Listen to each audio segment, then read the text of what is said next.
Sol Agüero, tanto tiempo.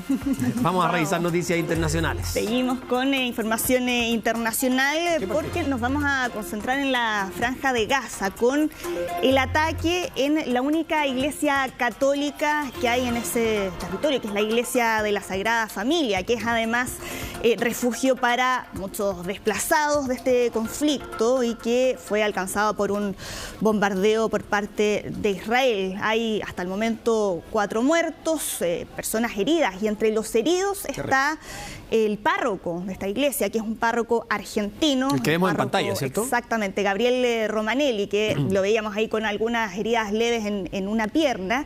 Y ¿te acuerdas, Humberto, del Papa Francisco, que hasta sus últimos días siempre hablaba a diario con el párroco Gabriel Romanelli para saber qué es lo que está ocurriendo ahí en la Franja de Gaza? Siempre había mostrado su preocupación para preguntarle ahí por la situación, lo que estaba ocurriendo ahí y lo que ocurría además con los desplazados que estaban dentro de esa iglesia, que no eran solo católicos, también albergaba a desplazados de otras religiones.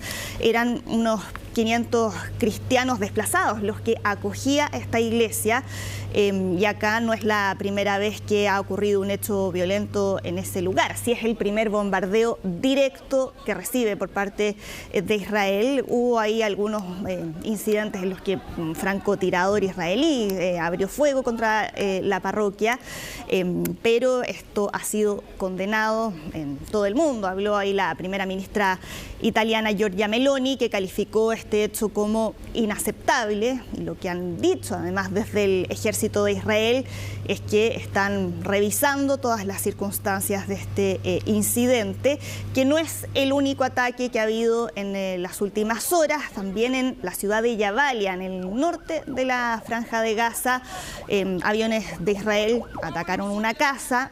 Los 7 miembros de una misma familia murieron.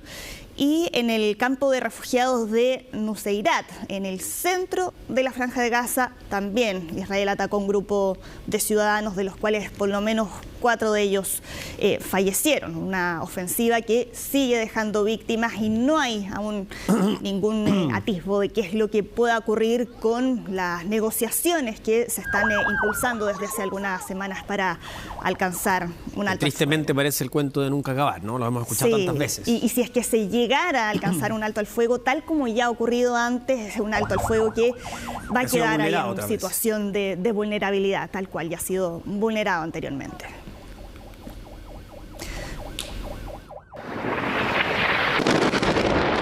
شباب في عندنا قصف شباب قصف يا شباب خذونا على الهواء شباب قصف بسرعة إن الجيش سيواصل مهاجمة قوات. Escuchábamos recién parte del ambiente de los ataques de Israel. Nos quedamos en Medio Oriente sobre Damasco, la capital de Siria, en una situación que tiene su origen primero en enfrentamientos que ha habido en las últimas semanas entre grupos beduinos sunitas con los drusos, una rama chií en Siria.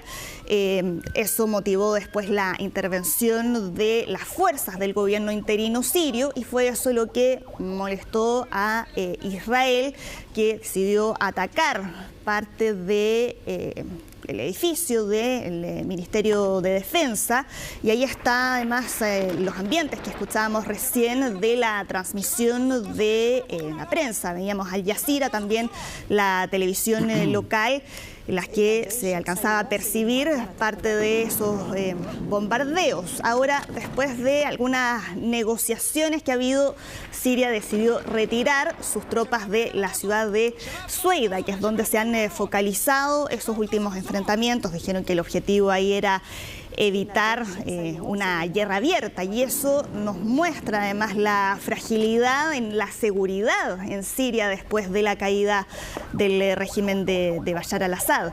Desde Israel habían hecho un llamado a que iban a intensificar esos ataques contra las fuerzas gubernamentales si es que no se retiraban de Sueida. Acá la comunidad drusa que practica el Islam forma parte también de un grupo minoritario que está repartido en distintas zonas, en Israel, en el Líbano, también en los Altos del Golán, ocupados por Israel, y desde la zona de los Altos del Golán habían cruzado algunos drusos al lado sirio como una forma de solidarizar con ellos, y por eso es que desde Israel habían dicho que no iban a tolerar ataques sobre ese grupo, y por eso los bombardeos que ocurrieron durante este miércoles.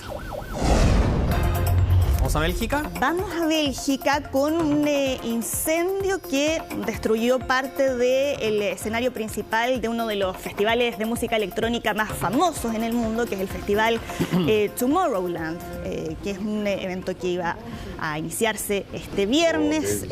O sea, 2 días antes de la inauguración. Sí, claro, la inauguración iba a ser el viernes, va a durar hasta el domingo. Y a través de un comunicado, lo que dijeron desde la organización del festival es que el escenario está con daños severos, pero que las actividades programadas se van a mantener con las fechas que ya se habían anunciado. En el lugar había trabajadores del evento, además cerca de 1000 trabajadores que estaban avanzando en los preparativos antes del inicio del festival. No hay reporte de personas heridas, pero sí se aconsejó a que todos los vecinos del sector mantengan las puertas y las ventanas cerradas, porque ahí ya estamos viendo la nube tóxica, la cantidad de humo. Sole, pero lo que no se sabe todavía, que todos los fanáticos se preguntan, porque aquí había todo un desarrollo, un escenario, ¿no? Con una ambientación muy especial. Dicen que no se van a cancelar las actividades, pero lo que no sabemos todavía es que si se va a poder seguir usando ese mismo escenario. Una cosa es mandar a los artistas a otro escenario, pero eso colapsa todo. Claro, ¿y cuánto tiempo podría tomar montar otro escenario, sabiendo que están muy encima? Mañana es el inicio de ese festival, que es un festival además en que, bueno, ya muchos tienen su entrada comprada y que en promedio todos los años reúne a cerca de 400.000 asistentes que todavía están en ascuas a la espera de ver si es que hay alguna actualización de si es que se confirma o no. Es importante lo que dices, porque este tipo de espectáculo es tan caro de montar y hay tanto dinero involucrado entre las entradas compradas, los seguros, etcétera, la producción, que quizás ya era muy encima como para cancelar todo. Claro, tampoco es fácil ahí buscar una nueva fecha a la hora de reagendar. Muchas personas que además viajan de otras partes, tanto de Bélgica como del mundo, para poder participar en ese evento, y seguramente son todos factores que toman ahí en consideración desde los organizadores para ver qué es lo que se va a realizar finalmente.